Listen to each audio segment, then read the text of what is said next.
Hello everyone, स्वागत है आप सभी लोगों का शिक्षा फॉर नौकरी में। इस वीडियो लेक्चर में आज हम लोग देखने वाले हैं साइंस पेपर 2 के लिए जो है मैराथन क्वेश्चंस रहेंगे। काफी इंफॉर्मेटिव और काफी इंटरेस्टिंग वीडियो होने वाली है, तो वीडियो को लास्ट तक देखना। मैराथन क्वेश्चंस है जिसमें आज हम लोग 50 क्वेश्चंस को डील करने वाले हैं साइंस के। तो साइंस वाले स्टूडेंट के लिए वीडियो बहुत ज्यादा इंपॉर्टेंट होने वाली है। मेक श्योर आप चैनल को सब्सक्राइब कर लें, अगर नए हो तो टेलीग्राम से कनेक्ट कर लें, क्योंकि काफी यूजफुल इन्फॉर्मेशन मैं उत्तराखंड टेट के रिगार्डिंग जो है वहां पर अपलोड कर रहा हूं। तो मेक श्योर आप टेलीग्राम को जरूर जाकर फॉलो कर लें। स्टार्ट करते हैं फिर आज की अपनी वीडियो। और इस वीडियो के जो नोट्स वगैरह हैं वो सारे आपको मिल जाएंगे। लिंक नीचे वीडियो के डिस्क्रिप्शन में दिया है या फिर टेलीग्राम में पिन कमेंट से आप जाकर बाय कर सकते हैं। काफी यूजफुल नोट्स हैं। स्टार्ट कर रहे हैं विदाउट एनी डिले साइंस के मैराथन सेशन को। लास्ट तक देखना भाई और बताना कितने प्रश्न आप लोगों के सही हो रहे हैं। वीडियो पसंद आ जाए, क्वेश्चन का लेवल पसंद आ जाए तो कमेंट करके लास्ट में जरूर बताना, और अपने फ्रेंड्स लोगों के साथ में जरूर शेयर करना जो साइंस वाले स्टूडेंट है। भाई क्वेश्चन नंबर 1 यहाँ पर आता है, मानव शरीर में रक्त शुद्धिकरण किस अंग के द्वारा किया जाता है। थोड़ा सा आसान क्वेश्चन रखा, आगे आने वाले क्वेश्चंस का लेवल हार्ड, डिफिकल्टी लेवल मैंने हार्ड कर दिया है।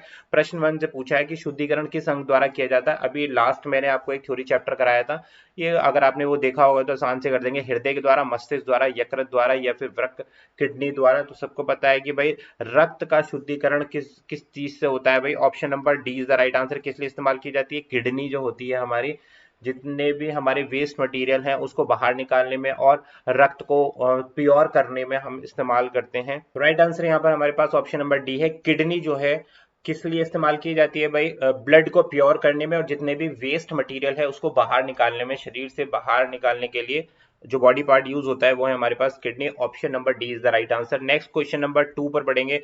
मानव शरीर में लाल रक्त कणिकाएं यानी कि रेड ब्लड कार्पस्कल्स का मुख्य कार्य क्या होता है? इंपॉर्टेंट क्वेश्चन है भाई, आप सभी को पता होना चाहिए। ऊर्जा प्रदान करना, ऑक्सीजन का परिवहन करना, भोजन को पचाना, शरीर का तापमान नियंत्रण करना। तो रेड ब्लड कार्पस्कल्स का क्या काम होता है भाई? ऑक्सीजन का परिवहन करना। ऑक्सीजन को लाल रक्त कणिकाएं क्या होती हैं? ये रुधिर कणिकाएं जो होती हैं, रेड ब्लड कार्पसल जो है, ये अपने साथ में क्या कैरी करती हैं? O2 को कैरी करती हैं। क्लियर हो गई बात? शरीर के विभिन्न अंगों तक ऑक्सीजन को, विभिन्न अंगों तक ऑक्सीजन को किस में?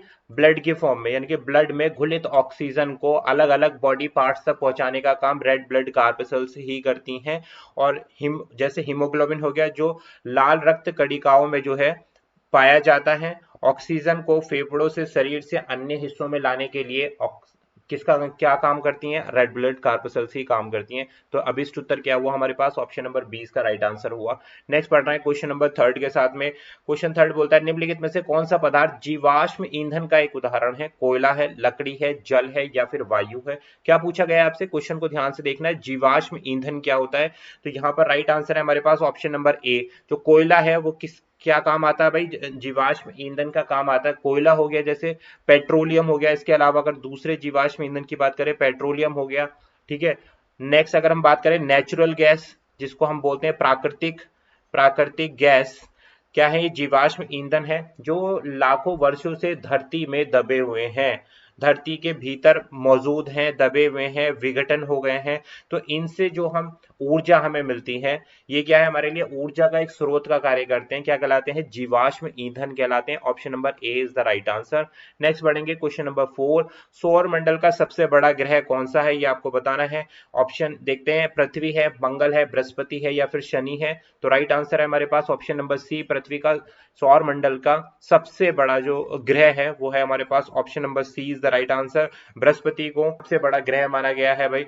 बृहस्पति को मंडल का सोलर यानी कि सौर मंडल का सबसे बड़ा ग्रह माना गया है। और इसका व्यास की अगर हम बात करें, व्यास बोले तो इसके डायमीटर की अगर हम बात करें तो इसका डायमीटर है भाई 143,000 किलोमीटर। तो भाई ये जो है बृहस्पति का व्यास है, डायामीटर है। पूछ लेते हैं आपसे, तो भाई ऑप्शन सी इसका अभिष्ट उत्तर हो गया है। पृथ्वी से भाई कितना है ये? अगर हम बात करें अर्थ से, तो ये अर्थ से जो है 11 गुना बड़ा है बृहस्पति। क्लियर बात? नेक्स्ट बढ़ेंगे क्वेश्चन नंबर 5 के साथ। ध्वनि तरंग किस माध्यम में सबसे तेजी से यात्रा करनी है आपको बताना है। जो साउंड वेव्स होती हैं, तो कौन से मीडियम में सबसे तेज ट्रेवल करती हैं? ठोस यानी कि सॉलिड में, द्रव यानी कि लिक्विड में, गैस गैस निर्वात यानी कि वैक्यूम में। तो राइट आंसर क्या है यहाँ पर? Option number A is the right answer. ध्वनि तरंग किस माध्यम में सबसे तेजी से यात्रा करती हैं? ऑप्शन नंबर ए, सॉलिड्स में जो है ध्वनि तरंगे जो है ठोस माध्यम में सबसे तेजी से यात्रा करती हैं। क्यों करती हैं? उसका एक रीजन होता है, क्योंकि जितने भी हमारे ठोस पदार्थ होते हैं, तो जो भी ठोस पदार्थ के अणु होते हैं यानी कि मॉलिक्यूल्स जो होते हैं ठोस पदार्थों के, वो एक दूसरे के क्या होते हैं? बिल्कुल नजदीक होते हैं। मॉलिक्यूल्स में अणुओं के बीच में गैप नहीं होता है, जिससे ध्वनि की गति जो हो जाती है अधिक हो जाती है, लॉसेस कम हो जाते हैं। निर्वात में ध्वनि यात्रा कर सकती है क्योंकि कोई भी माध्यम नहीं है।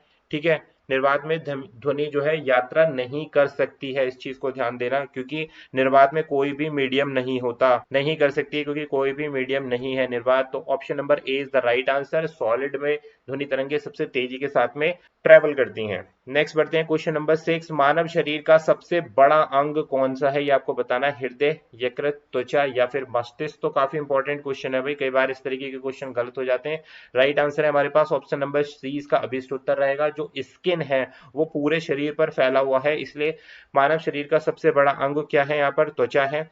ठीक है, क्लियर होगी। और स्किन किस चीज का काम करती है? बहुत सारी चीजों को प्रोटेक्ट करने का काम करती है, बाहरी सुंदरता बनाती है। तीसरा, तापमान को, शरीर के तापमान को नियंत्रित करने का काम जो है स्किन करती है। और ये इसका जो कुल क्षेत्रफल है 1.5 से 2 वर्ग मीटर का होता है। जो स्किन का एरिया होता है, स्किन का जो क्षेत्रफल होता है, त्वचा का जो क्षेत्रफल होता है 1.5 से 2 वर्ग या 2 वर्ग मीटर होता है। तापमान को नियंत्रित करने का काम होता है स्किन का। सी इसका अभिष्ट उत्तर हुआ। नेक्स्ट बढ़ते हैं क्वेश्चन नंबर 7 के साथ। मानव शरीर में भोजन और ऊर्जा में परिवर्तन करने की प्रक्रिया क्या कहलाती है? पाचन कहलाती है, श्वसन कहलाती है? पाचन या श्वसन कहलाती है? चयापचय, जिसको हम मेटाबॉलिज्म बोलते हैं, क्या कहलाती है? ऊर्जा में परिवर्तित करने की प्रक्रिया, भोजन को जब ऊर्जा में परिवर्तित करते हैं तो वो क्या कहलाती है? ऑप्शन नंबर डी, इसको हम बोलते हैं चयापचय मेटाबॉलिज्म, जिसको इंग्लिश में बोला जाता है। इस प्रक्रिया के दौरान जो है शरीर में जो है भोजन क्या होता है? डिवाइड होता है, ब्रेक डाउन होता है, जिससे एनर्जी रिलीज होती है और भोजन ऊर्जा में परिवर्तित हो जाता है। इसमें ऊर्जा का उत्पादन, भोजन जो है ऊर्जा में परिवर्तित हो जाता है और ऊर्जा का उत्पादन होता है जो कि शरीर द्वारा इस्तेमाल किया जाता है। तो ये क्या कहलाता है? पूरा मेटाबॉलिज्म कहलाते हैं। तभी हम कहते हैं कि भाई मेटाबॉलिज्म सही होना चाहिए चयापचय क्रिया की, यानी कि भोजन जो आप खा रहे हो वो सही से ब्रेक डाउन करने की जो प्रक्रिया है वो मेटाबॉलिज्म है। भोजन ब्रेक डाउन होगा तो ऊर्जा बनेगी, ऊर्जा बनेगी तो शरीर में आपकी ताकत आएगी। ठीक है, अगर ये प्रोसेस सही नहीं होगा तो जो आप खाना खा रहे हो वो आपके अंदर एनर्जी नहीं देगा। नेक्स्ट बढ़ते हैं क्वेश्चन नंबर 8। पारिस्थितिकी तंत्र में उत्पादक कौन होते हैं? ये आपको बताना है। शाकाहारी जीव होते हैं, शेर और बाघ होते हैं, हरे पौधे होते हैं या फिर कवक होते हैं? तो राइट आंसर है हमारे पास हरे पौधे जो होते हैं वो पारिस्थितिकी तंत्र यानी कि इकोसिस्टम जो होता है उसमें उत्पादक हरे पौधे होते हैं। ग्रीन ग्रीन प्लांट्स होते हैं भाई, प्लांट्स ही तो सबसे पहले भोजन का निर्माण करते हैं ना। तो option number C is the right answer. Next आता है क्वेश्चन नंबर 9। प्रोटीन संश्लेषण की प्रक्रिया में कौन सा अणु मुख्य भूमिका निभाता है? डीएनए, आरएनए, ग्लूकोज या फिर एटीपी? तो राइट आंसर क्या है यहाँ पर? ऑप्शन नंबर बी इसका अभिष्ट उत्तर है। जो आरएनए है वो प्रोटीन संश्लेषण की प्रक्रिया में मुख्य भूमिका निभाते हैं। प्रकाश संश्लेषण की प्रक्रिया में कौन से अणु होते हैं? आर एन ए जो अणु होते हैं प्रोटीन संश्लेषण। आरएनए की फुल फॉर्म क्या होती है भाई? Ribo nucleus, A for acid. Clear हो गई बात? ठीक है, ये भूमिका निभाते हैं। Option number A is the right answer. Next पढ़ेंगे क्वेश्चन नंबर 10 के साथ। निम्नलिखित में से कौन सा गैस ओजोन परत के विनाश का प्रमुख कारण है? सीएफसी, जिसको हम क्लोरोफ्लोरोकार्बन्स बोलते हैं, कार्बन डाइऑक्साइड, ऑक्सीजन या फिर मीथेन? जो ओजोन परत है उसको कम करने वाली गैस जो है वो कौन सी है, ये आपको बताना है। Option number A is the right answer. CFC, chlorofluorocarbons जो है ओजोन परत के विनाश का मुख्य कारण है। ये क्या है भाई? ये गैस जो होती है, जो ऊपर का वायुमंडल की जो लेयर होती है, ऊपरी जो परत होती है वायुमंडल की, उसमें पहुंचकर जो है O2 जो O3 ओजोन जो लेयर है उसके अणुओं को तोड़ती है, जिससे ओजोन परत जो है हल्की हो जा रही है। और ओजोन परत हल्की होने का मतलब आपका ग्लोबल वार्मिंग, जो हमारे वायुमंडल का टेम्परेचर है वो बहुत ज्यादा बढ़ रहा है इसी वजह से। तो सीएफसी क्लोरोफ्लोरोकार्बन जो है इसमें मुख्य भूमिका निभा रही है, तो इसे हमें कम करने की जरूरत है। नेक्स्ट बढ़ते हैं क्वेश्चन नंबर 11। कोशिका के किस भाग को power house of the cell कहा जाता है? इंपॉर्टेंट है भाई ये question. Power house of the cell किसे कहा जाता है? राइबोसोम्स, माइटोकॉन्ड्रिया, नाभिक या फिर गोल्जी निकाय। तो राइट आंसर है हमारे पास माइटोकॉन्ड्रिया को क्या कहा जाता है? एनर्जी सेल या फिर power house of the cell बोला जाता है। ठीक है भैया, क्योंकि यह कोशिका में क्या करता है? एटीपी एडिनो ट्राइफॉस्फेट का निर्माण करता है, जो ऊर्जा का मुख्य स्रोत होता है mitochondria.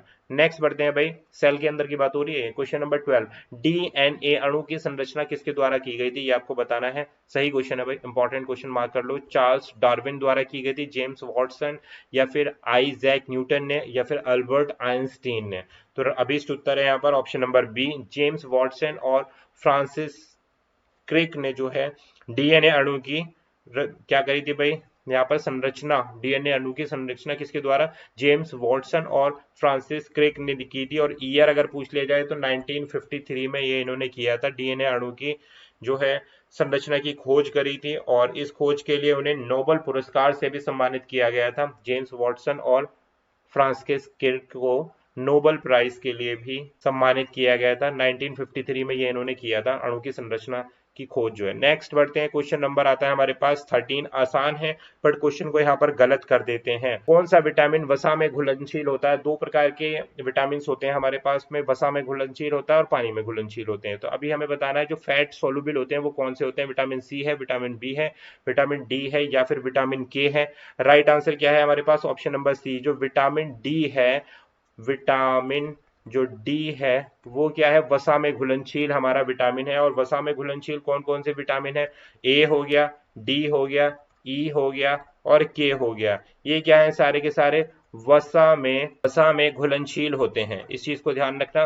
Vitamin D, vitamin A, vitamin E, vitamin के वसा में घुलनशील यानी कि फैट सोलुबल विटामिन हैं और ये शरीर में वसा के साथ अवशोषित होते हैं। क्लियर हो गई बात? जबकि विटामिन सी और विटामिन बी की अगर हम बात करें, ऑप्शन में जो दिए गए हैं विटामिन सी और विटामिन बी, ए और बी ऑप्शन में, ये क्या है भाई? ये वाटर सॉल्युबल है, ये हमारे क्या हो गए? वाटर सॉल्युबल विटामिन हो गए। क्लियर बात? नेक्स्ट बढ़ रहे हैं, क्वेश्चन नंबर 14, पानी के अणु में हाइड्रोजन और ऑक्सीजन के बीच किस प्रकार का बंधन होता है? बहुत ही आसान सा क्वेश्चन है, आगे आने वाले क्वेश्चंस का लेवल जो है हार्ड है। बेसिक क्वेश्चन भी रखे हैं, मीडियम भी रखे हैं और हार्ड भी रखे हैं मैंने। ऑप्शन नंबर ए देखना, आयनिक बंध है, सहसंयोजक बंध है, धात्विक बंध है या फिर हाइड्रोजन बंध है? क्या पूछा है? वाटर यानी कि H2O के बीच में कौन सा बॉन्ड है यहाँ पर? तो इसको हम बोलते हैं कोवेलेंट बॉन्ड।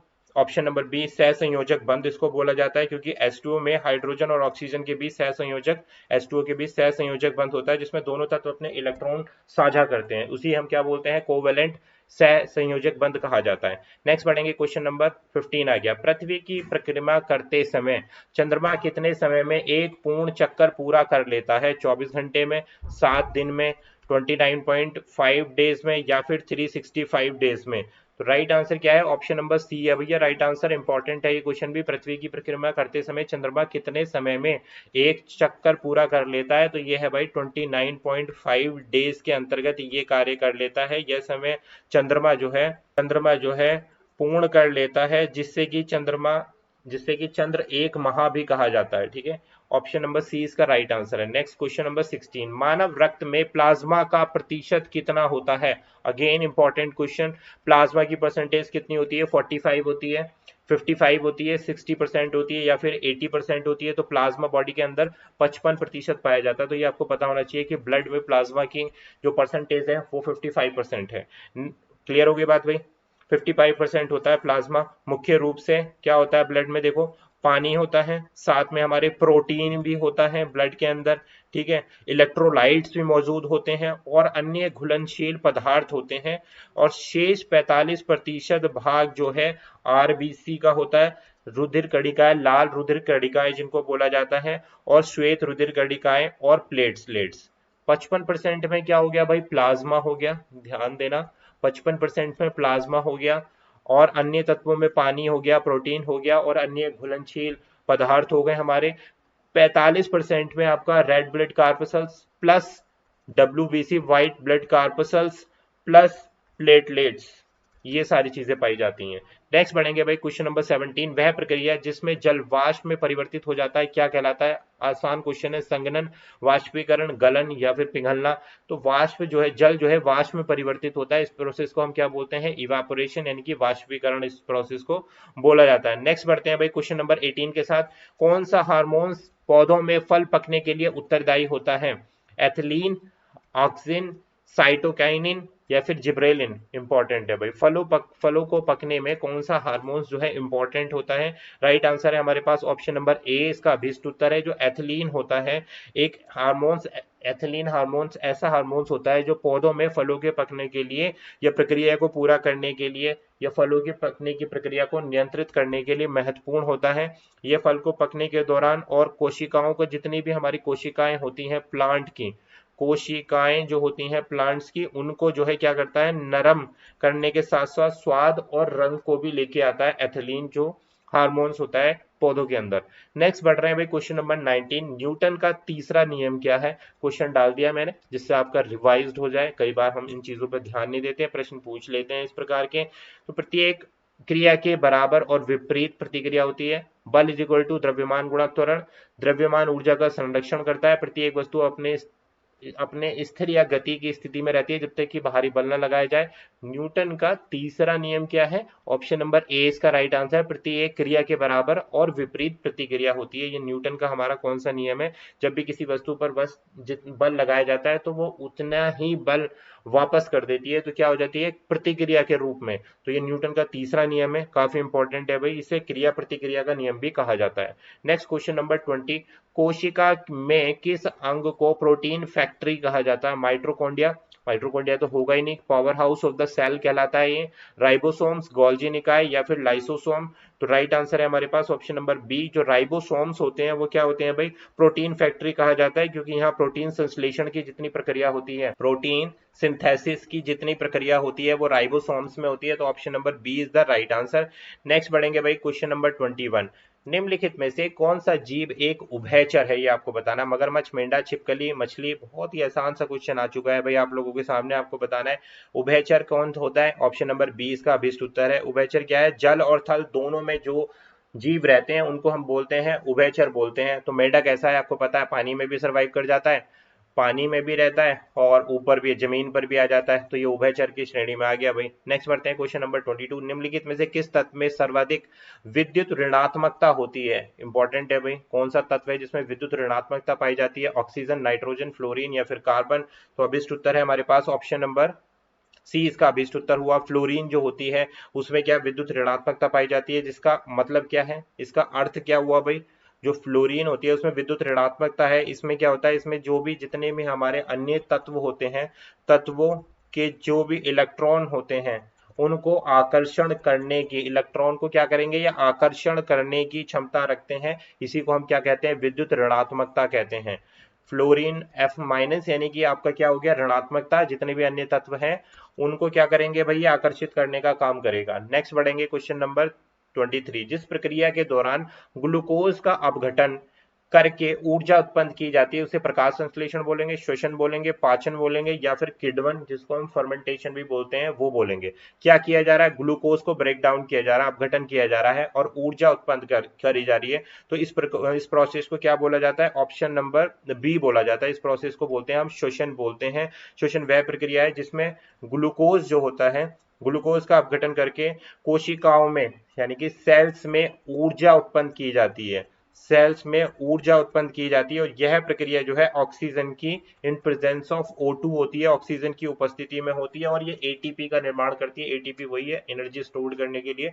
तो ग्लूकोज का क्या हो रहा है? विघटन हो रहा है, ठीक है, ऊर्जा का निर्माण हो रहा है, ऑक्सीजन के प्रेजेंस में ये प्रक्रिया होती है, श्वसन बोलते हैं इसको। नेक्स्ट क्वेश्चन आता है 24, रेडियोधर्मी तत्वों के क्षय को मापने के लिए किस इकाई का यानी कि कौन सी यूनिट का उपयोग किया जाता है? आर्मस्ट्रांग किया जाता है, न्यूटन किया जाता है, बैकरल किया जाता है या फिर पास्कल किया जाता है। तो ये मैंने इस तरीके का क्वेश्चन आपको प्रैक्टिस सेशन में साइंस के कराया था। इसको हम बोलते हैं ऑप्शन नंबर सी, बैकरल। जो होती है रेडियोधर्मी तत्वों को मापने के लिए जो यूनिट है वो है बैकरल है, रेडियोधर्मिता को नापने के लिए। इसको शॉर्ट फॉर्म में BQ भी लिख देते हैं। BQ इकाई का उपयोग किया जाता है जो प्रति सेकंड एक विघटन को, जो प्रति सेकंड पर सेकंड एक विघटन को दिखाता है, बैकरल। नेक्स्ट क्वेश्चन नंबर 25, परावर्तन के नियम के अनुसार परावर्तित किरणें या परावर्तित जो किरण होती है उसका कोण किसके बराबर होता है? आपतन के कोण के, अपवर्तन के कोण के, समकोण के या विकर्ण के कोण के? परावर्तन के नियम के अनुसार परावर्तित किरण का कोण किसके बराबर होता है? ये क्वेश्चन पूछा गया, इंपॉर्टेंट है भाई ये। ऑप्शन नंबर ए इसका राइट आंसर होगा, आपतन कोण के बराबर होता है। आपतन कोण के बराबर होता है परावर्तन के नियम के अनुसार। क्लियर हो गई बात। और यह नियम तब लागू होगा, ये वाला जो लॉ होता है हमारा, ये तब लागू होगा जब कोई किरण एक समतल सतह से परावर्तित होती है, यानी कि जो हमारा लेयर होती है वो कैसी होनी चाहिए? समतल होनी चाहिए, फ्लैट होनी चाहिए। वहां से जब परावर्तित हो रही है किरण, तब जो है परावर्तित कोण जो है आपतन कोण के बराबर होता है। क्लियर बात। क्वेश्चन नंबर 26, सजीवों में वांछा का अध्ययन किस विज्ञान की शाखा में किया जाता है? जीव विज्ञान, भौतिकी, रसायन विज्ञान या फिर आनुवांशिकी? तो इसका आंसर तो आप कर ही दोगे भाई, ऑप्शन नंबर डी इसका अभिष्ट उत्तर हो जाएगा। सजीवों में वंशागति का अध्ययन जो है किस विज्ञान की शाखा में किया जाता है? आनुवांशिकी यानी कि heredity. Option number D is the right answer. Next question number 27, जीवों में एंजाइम का मुख्य कार्य क्या होता है? ऊर्जा का उत्पादन करना है, भोजन का पाचन करना है, रासायनिक प्रतिक्रियाओं को प्रेरित करना है या डीएनए का निर्माण करना है? तो राइट आंसर है हमारे पास ऑप्शन नंबर सी, जितने भी एंजाइम्स होते हैं वो रासायनिक प्रतिक्रियाओं को उत्प्रेरित करने का काम करते हैं। ऑप्शन नंबर सी इसका अभिष्ट उत्तर हो गया क्वेश्चन नंबर 27 का। नेक्स्ट बढ़ेंगे क्वेश्चन नंबर 28, मानव में कौन सा हार्मोन रक्त शर्करा के स्तर को नियंत्रित करता है? एड्रेनाइल, इंसुलिन, ऑप्शन सी थायरॉक्सिन या फिर प्रोजेस्टेरोन हार्मोन्स? तो राइट आंसर क्या है? देखो, हार्मोन्स जो इस रक्त में ब्लड शुगर को जो कंट्रोल करने का काम करते हैं, that is option number B. आप सभी को पता है शुगर को कंट्रोल करने के लिए क्या होता है? इंसुलिन नामक हार्मोन्स होता है जो रक्त में ग्लूकोज शर्करा के स्तर को नियंत्रित करने का काम करता है। ऑप्शन नंबर बी इसका राइट आंसर है। और ये कहाँ से स्रावित होता है भाई? ये हार्मोन्स कहाँ से सिक्रीट होता है? अग्नाशय से, यानी कि पैनक्रियाज। पैनक्रियाज से ये हार्मोन्स रिलीज होता है। कौन सा? इंसुलिन नामक हार्मोन्स जो होता है वो स्रावित होता है।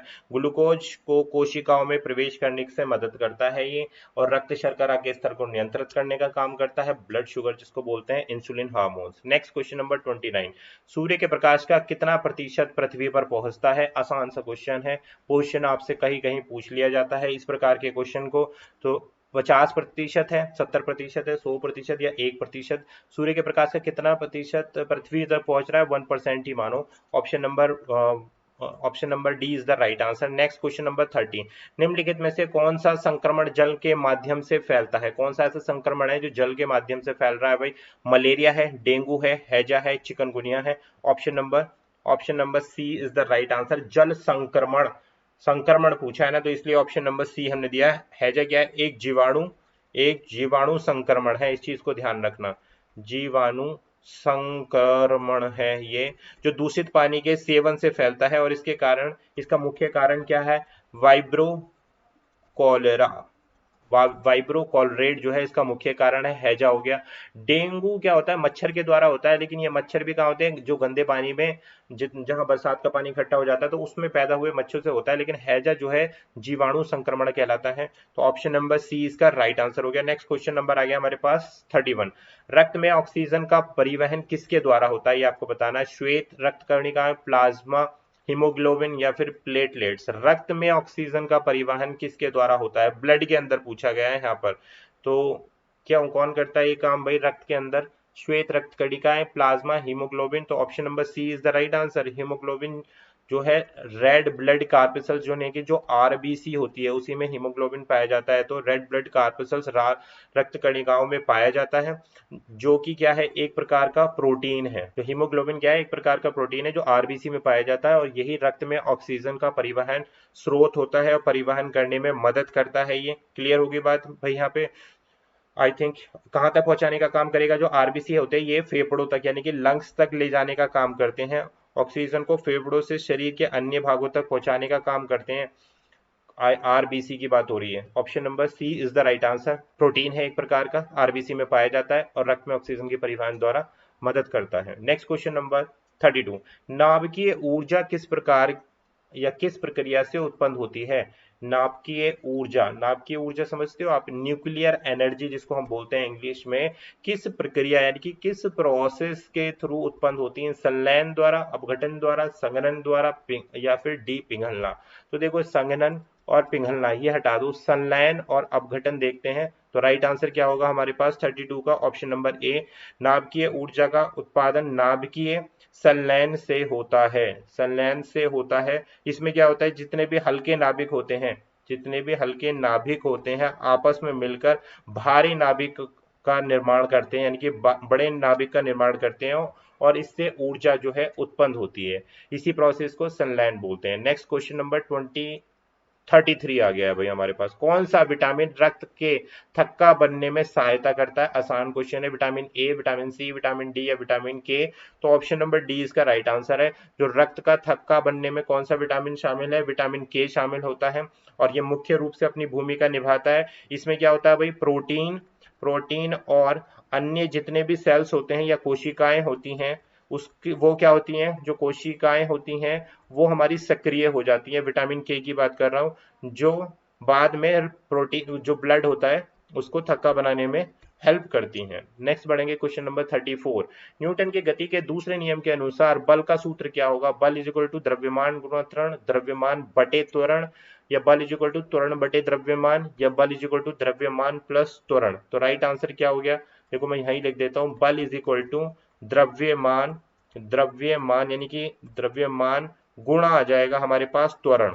त्वरण क्या होता है? एक्सेलरेशन होता है। द्रव्यमान m into A, force is equal to m into A, ये क्या है? दूसरा नियम है न्यूटन का। क्लियर हो गई बात? नेक्स्ट पढ़ेंगे क्वेश्चन 35। किस उपकरण का प्रयोग विद्युत धारा को मापने के लिए किया जाता है? Ohm meter, volt meter, ampere meter या फिर गैल्वेनोमीटर? क्या करना है हमें? विद्युत जो धाराएं होती हैं उसको नापने के लिए आप किसका इस्तेमाल करेंगे? तो एम्पियर मीटर का इस्तेमाल किया जाता है। Option number C is the right answer. जो एम्पियर मीटर का उपयोग जितनी भी सर्किट होती हैं, जो सर्किट में जितनी भी प्रभावित हो रही विद्युत धारा होती है उसको मापने के लिए किया जाता है। ठीक है, नेक्स्ट बढ़ेंगे क्वेश्चन नंबर 36। धारा के प्रति प्रतिरोध किस पर निर्भर करता है? तार की लंबाई और मोटाई पर, तार की मोटाई और तापमान पर, लंबाई, क्रॉस सेक्शन और सामग्री पर, तार की लंबाई और सामग्री पर। तो राइट आंसर क्या है? प्रतिरोध किस पर डिपेंड करता है? लेंथ पर, क्रॉस सेक्शन पर और सामग्री पर। ठीक है, क्रॉस सेक्शन यानी कि जो क्रॉस सेक्शन क्षेत्रफल होता है, क्रॉस सेक्शन जो क्षेत्रफल होता है उस पर भी डिपेंड, अनुप्रस्थ, क्रॉस सेक्शन का मतलब होता है अनुप्रस्थ काट एक तरीके से, और सामग्री पर भी डिपेंड करेगा, प्रतिरोध की जो लंबाई होती है, ठीक है, उस पर निर्भर करेगी। Next question number 37। धारा के प्रवाह के लिए आवश्यक बल क्या कहलाता है? विद्युत क्षमता, विद्युत शक्ति, विद्युत धारा या फिर विद्युत विभव कहलाता है। तो राइट आंसर है हमारे पास ऑप्शन नंबर डी। धारा के प्रवाह के लिए जो आवश्यक बल की जरूरत होती है, जो फोर्स की जरूरत होती है, उसको हम क्या बोलते हैं? विद्युत क्या बोला जाता है? विभव बोला जाता है भाई। काफी इंपॉर्टेंट है, आपने 12th वगैरह में ये वाले पार्ट को पढ़ा होगा कि विद्युत विभव क्या होता है। किसी भी सर्किट में, कोई भी आपके पास सर्किट है भाई, ठीक है, उसमें क्या हो रही? धारा प्रभावित हो रही है। प्रवाह करने के लिए जितना भी, किसी भी सर्किट में धारा को प्रभावित करने के लिए जितने भी बल की जरूरत होती है, या जितने भी बल की आवश्यकता होती है, जिसे वोल्टेज के रूप में भी जाना जाता है, तो इसको क्या बोलते हैं? विद्युत विभव बोलते हैं। Next question number 38। मानव शरीर में रक्त को शुद्ध करने का मुख्य अंग कौन सा है? लीवर है, किडनी है, या फिर ब्लैडर है, यकृत और वृक्क दोनों के दोनों है? तो राइट आंसर क्या है हमारे पास? इसको हम पहले भी देख चुके हैं, kidney. Option number B is the right answer. मानव शरीर के रक्त को दोबारा से रिपीट हो गया है क्वेश्चन 38। नेक्स्ट बढ़ेंगे क्वेश्चन नंबर 39 पर। निम्नलिखित में से कौन सा तत्व मानव उत्सर्जन प्रणाली से संबंधित नहीं है? तो एक्सक्रीटरी सिस्टम हमने देख लिया है ऑलरेडी, थ्योरी चैप्टर इसका डिस्कस कर लिया है हमने। वृक्क जो एक्सक्रीटरी सिस्टम में आता है, लीवर भी आता है भाई, मूत्राशय भी आता है, ब्लैडर भी आता है, गाल ब्लैडर नहीं आता, और यही हमसे पूछा गया ऑप्शन नंबर डी। ऊपर के सारे क्या है? उत्सर्जन प्रणाली से संबंधित है। केवल एक पित्ताशय जो है, पित्ताशय क्या, पित्ताशय, गॉल ब्लैडर क्या है? जो डाइजेस्टिव सिस्टम होता है हमारा, उसका हिस्सा होता है, पाचन तंत्र का एक हिस्सा होता है गॉल ब्लैडर। नेक्स्ट बढ़ेंगे क्वेश्चन नंबर 40। मानव श्वसन तंत्र में वायु को फेफड़े तक पहुंचाने वाला मुख्य अंग कौन सा है? श्वास नली है, ग्रसनी है, ऑप्शन सी क्या नासिका है या फिर स्वर यंत्र है? तो भाई स्वर यंत्र तो नहीं होगा यहाँ पर राइट आंसर। तो ऑप्शन नंबर क्या रहेगा हमारे पास ए, जिसको हम बोलते हैं ट्रैचिया बोलते हैं, श्वास नली। मानव श्वसन तंत्र में वायु को फेफड़े तक पहुंचाने के लिए श्वास नली का इस्तेमाल किया जाता है। Option A is the right answer. Question number 41, फेफड़ों में गैस का आदान प्रदान किस अंग के द्वारा होता है? जो लंग्स होते हैं उसमें गैसों का आदान प्रदान किस अंग द्वारा होता है? ब्राक्राइम होता है, एलिवियरियो होता है, श्वास नली होता है, या स्वर यंत्र होता है? स्वर यंत्र यानी कि गला हो गया आपका, श्वास नली अभी आप लोगों ने देख लिया क्या हो गया, ब्रोंकाई हो गया, या फिर एलिवियोली हो गया। तो राइट आंसर क्या? ऑप्शन नंबर 20 का राइट आंसर है, फेफड़ों में गैस का आदान प्रदान इसी के द्वारा होता है। ऑप्शन नंबर 20 का अभीष्ट उत्तर हो गया। ये क्या हो गया? छोटी छोटी थैलियां होती हैं भाई, छोटी छोटी थैलियां होती हैं जहां ऑक्सीजन और इसमें ऑक्सीजन और कार्बन डाइऑक्साइड के बीच गैसों का आदान प्रदान होता है। एल्यूवियोली जो होता है, ये छोटी छोटी क्या होती हैं भाई? थैलियां होती हैं जिसमें ऑक्सीजन और कार्बन डाइऑक्साइड का आदान प्रदान होता है। नेक्स्ट क्वेश्चन नंबर 42, श्वसन क्रिया के दौरान ऑक्सीजन का परिवहन किसके द्वारा होता है? श्वसन क्रिया के दौरान श्वेत रक्त कणिकाएं, प्लाज्मा, हीमोग्लोबिन या फिर रक्त प्लेटलेट्स के द्वारा होता है? 42 के लिए आपको आंसर बताना है, तो ऑप्शन नंबर सी हीमोग्लोबिन के द्वारा होता है। अभी प्रीवियस में हमने इस चीज को देख लिया है।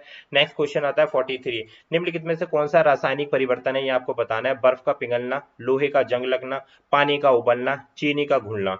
तो देखो भाई क्या पूछा गया? केमिकल चेंज पूछा गया आपसे। तो केमिकल चेंज क्या है? ऑप्शन नंबर 20 का राइट आंसर है। लोहे में जंग लग रहा है, आयरन में जंग लगना किसकी उपस्थिति में होता है भाई? मॉइस्चर हो गया, दूसरा ऑक्सीजन हो गया, हवा में मौजूद ऑक्सीजन प्लस इसमें जो आपका वाटर होता है उसके संपर्क में जब आता है लोहा तो क्या बनता है? रस्टिंग बनता है। और ये कैसे किस प्रकार का परिवर्तन है? ये केमिकल परिवर्तन है। बर्फ पिघलना, पानी उबलना, ये सब क्या फिजिकल फॉर्म है, फिजिकल चेंज है, ना ही कि केमिकल चेंज। तो ऑप्शन नंबर हमारे पास B is the right answer. अब देखते हैं क्वेश्चन नंबर, एंटासिड पेट की अम्लता को किसके साथ प्रतिक्रिया करके कम कर देता है? एंटासिड्स जो होते हैं वो किस लिए इस्तेमाल किए जाते हैं? अम्ल के लिए, क्षार के लिए, लवण के लिए, कार्बन डाइऑक्साइड के लिए। तो एंटासिड पेट की अम्लता को किसके साथ प्रतिक्रिया करके कम करता है? एंटासिड किसके साथ मिलकर रिएक्शन करेगा भाई? क्षार के साथ में, यानी कि बेस के साथ में मिलेंगे क्या? एंटासिड्स। ठीक है, एसिड्स जो होते हैं, एंटासिड जो है बेस के साथ में क्रिया करके अम्लता को के साथ प्रतिक्रिया करके कम कर देते हैं। तो ऑप्शन नंबर 20 का अभिष्ट उत्तर होता है। एंटासिड क्षार होते हैं, बेसिकली ये क्या है? एंटासिड क्या है? क्षार होते हैं जो पेट की अम्लता को, यानी कि एसिड, पेट में एसिड की मात्रा ज्यादा हो रही है तो हम क्या लेंगे? एंटासिड्स। एंटासिड मतलब अपोजिट एसिड के। तो एंटासिड पेट की अम्लता को किसके साथ प्रतिक्रिया करके कम कर देता है? एंटासिड बेसिकली जो होता है वो क्षार ही होता है। यहाँ पर क्वेश्चन को थोड़ा सा अलग तरीके से पूछ लिया है, किसके साथ प्रतिक्रिया करके नहीं, एंटासिड बेसिकली होता ही क्षार है। ठीक है भाई, तो option number B is the right answer. Next question number बढ़ते हैं, सक्रियण ऊर्जा क्या होती है? आपको बताना है सक्रियण ऊर्जा क्या होती है। वह न्यूनतम ऊर्जा जो किसी अभिक्रिया को प्रारंभ करने के लिए आवश्यक होती है, वह ऊर्जा जो अभिक्रिया के बाद उत्पन्न होती है, वह ऊर्जा जो केवल कार्बनिक अभिक्रियाओं में होती है, वह ऊर्जा जो अभिक्रिया के दौरान उत्पन्न होती है। आपसे क्या पूछा है? संकीर्णन ऊर्जा किसके बोला जाता है? तो राइट आंसर क्या होगा हमारे पास? ऑप्शन नंबर ए इसका राइट आंसर होगा। जो संकीर्णन ऊर्जा है वह न्यूनतम ऊर्जा है जो किसी अभिक्रिया को प्रारंभ करने के लिए आवश्यक होती है। नेक्स्ट क्वेश्चन नंबर 46, आवर्त सारणी में तत्वों को किस आधार पर वर्गीकृत किया गया? आवर्त सारणी पीरियोडिक टेबल। तो पीरियोडिक टेबल में तत्वों को, एलिमेंट्स को किस आधार पर क्लासिफाइड किया गया है? परमाणु संख्या, परमाणु भार, भौतिक गुण या फिर रासायनिक गुण के आधार पर? तो राइट आंसर है हमारे पास ऑप्शन नंबर ए इसका अभिष्ट उत्तर है। जो परमाणु संख्या है उसके आधार पर आवर्त सारणी में जो हमारी आधुनिक आवर्त सारणी है, एडवांस जो पीरियोडिक टेबल है उसमें तत्वों को परमाणु संख्या के आधार पर क्रमबद्ध किया गया है। जो प्रत्येक तत्व के क्या बताएंगे भाई? प्रोटॉनों की संख्या को दर्शाती है। परमाणु संख्या क्या है? बेसिकली प्रोटॉनों की नंबर ऑफ प्रोटॉन्स को जो दर्शाती है वही परमाणु संख्या, और इसी आधार पर जो है क्रमबद्ध यानी कि क्लासिफाइड किया गया है। नेक्स्ट बढ़ेंगे भाई, क्वेश्चन नंबर आएगा हमारे सामने 47, आवर्त सारणी में क्षार धातुओं का समूह कौन सा होता है? समूह 1, समूह 2, समूह 16 या फिर समूह 17? पीरियोडिक टेबल से रिलेटेड क्वेश्चन आ रहे हैं भाई, तो इसको हम बोलते हैं जो हमारे पास ग्रुप फर्स्ट ग्रुप होता है, ग्रुप 1 जो होता है वो 4 धातुओं का समूह कहलाता है, जिसमें कौन कौन से आ जाते हैं, लिथियम हो गया, इसमें लिथियम आ जाता है, सोडियम आ जाता है, सोडियम आ जाता है, पोटेशियम आ जाता है, आदि तत्व मौजूद होते हैं। और ये तत्व क्या होते हैं, अत्यधिक अत्यधिक प्रतिक्रियाशील होते हैं। कौन कौन से, लिथियम हो गया, सोडियम हो गया, पोटेशियम हो गया, कौन से ग्रुप के हो गए, ग्रुप 1 के हो गए, 4 धातु समूह कहलाते हैं, काफी ज्यादा प्रतिक्रियाशील ये होते हैं। ऑप्शन नंबर ए इसका अभिष्ट उत्तर हो गया। नेक्स्ट बढ़ते हैं भाई क्वेश्चन नंबर 48 के साथ। हाइड्रोजन को आवर्त सारणी में किस समूह में रखा गया है, 4 धातु समूह में रखा गया हाइड्रोजन को, एक्रिय गैस समूह में रखा गया, हैलोजन समूह में रखा गया, या इसे किसी भी समूह में नहीं रखा गया। तो राइट आंसर क्या है भाई, ऑप्शन नंबर डी। जो हमारे पास आवर्त सारणी में हाइड्रोजन है उसको इस किसी भी समूह में नहीं रखा गया, ऑप्शन नंबर डी। क्यों भाई, हाइड्रोजन जो होती है वो क्या है, इस एक अलग ही गुण धर्म इसमें पाए जाते हैं, इसलिए इसको ग्रुप में नहीं किया, इसके गुण धर्म जो है अलग होते हैं, इसलिए इसे आवर्त सारणी में एक विशिष्ट समूह की कैटेगरी में इसको डाला गया, विशिष्ट प्रकार के समूह में इसको नहीं रखा गया। लेकिन यह समूह जो है किसके साथ होते हैं, जो भी हमारे पास ग्रुप है ना, ग्रुप 1 जिसको अभी हमने देखा था उसके साथ में इसको प्रस्तुत किया जाता है। विशिष्ट समूह में नहीं रखा गया इनको, मतलब अलग नहीं किया गया है। इसके जो जितनी भी जो रिएक्शंस होती है काफी, जो ये है हाइड्रोजन जो है इसके जो गुण धर्म है वो अलग हैं, थोड़े से यूनिक है, तो इसको विशिष्ट जितने भी ऊपर समूह बने उसमें नहीं रखा गया, लेकिन फिर भी इसको ग्रुप 1 के साथ में जोड़कर देखते हैं। नेक्स्ट बढ़ेंगे, लेकिन यहाँ पर हमने 4 धातु समूह दे दिया था, ग्रुप 1 नहीं दिया था, इसलिए इसे किसी भी समूह में नहीं रखा गया। क्वेश्चन नंबर आता है 49, विच hormones controls the reabsorption of water in the kidney. Kidney में रीएब्जॉर्प्शन ऑफ वाटर कौन सा हार्मोन देखेगा, इंसुलिन, देखो इंसुलिन तो नहीं देखेगा, एड्रेनाइल देखेगा, एडीएच देखेगा, या फिर ग्रोथ हार्मोन्स देखेगा। तो राइट आंसर क्या है हमारे पास में यहाँ पर, ऑप्शन नंबर ई इसका राइट आंसर है। एंटी ड्यूरेटिक हार्मोन्स जो होता है ये जो है रीएब्जॉर्प्शन ऑफ वाटर देखता है, किसके अंतर्गत, किडनीज के अंतर्गत। नेक्स्ट क्वेश्चन नंबर 50 आएगा, what is the process of exchanging gas between the blood and alveoli. Gas जो है जो एक्सचेंज होती है ब्लड के अंतर्गत, तो उसका क्या प्रोसेस होता है, डिफ्यूजन होता है, ऑस्मोसिस होता है, फिल्ट्रेशन होता है, या फिर एक्टिव ट्रांसपोर्ट होता है। तो इसको हम बोलते हैं डिफ्यूजन प्रोसेस होता है। इसमें क्या होती है, ऑक्सीजन जो है डिफ्यूज होती है एलियोली के थ्रू, किसमें, ब्लड में जाती है, और कार्बन डाइऑक्साइड जो है डिफ्यूज होती है ब्लड से एवियोली में। देखो ध्यान देना, जो ऑक्सीजन है वो एवियोली से डिफ्यूज हो रही है किसमें, ब्लड में, और ब्लड से कार्बन डाइऑक्साइड डिफ्यूज हो रही है एल्वियोली में। Clear. Next question number 51, which part of the brain controls breathing, cerebrum, cerebellum, medulla, या फिर पोन्स। तो ये क्या सारे के सारे क्या है, मस्तिष्क के भाग हैं, आपने नाम सुना होगा, सेरिब्लम, सेरिबेलम, मेडुला। तो कौन से पार्ट से जो है ब्रीथिंग जो है श्वसन की प्रक्रिया जो है मस्तिष्क के कौन से भाग से कंट्रोल होती है, क्वेश्चन नंबर 51 में आपसे यही पूछा गया है। तो राइट आंसर है option number C, medulla oblongata जो है ब्रेन को कंट्रोल करता है ब्रीथिंग के लिए। तो option number C is the right answer. तो भाई ये थे हमारे साइंस मैराथन के 50 एमसीक्यूज अभी हमने देखे।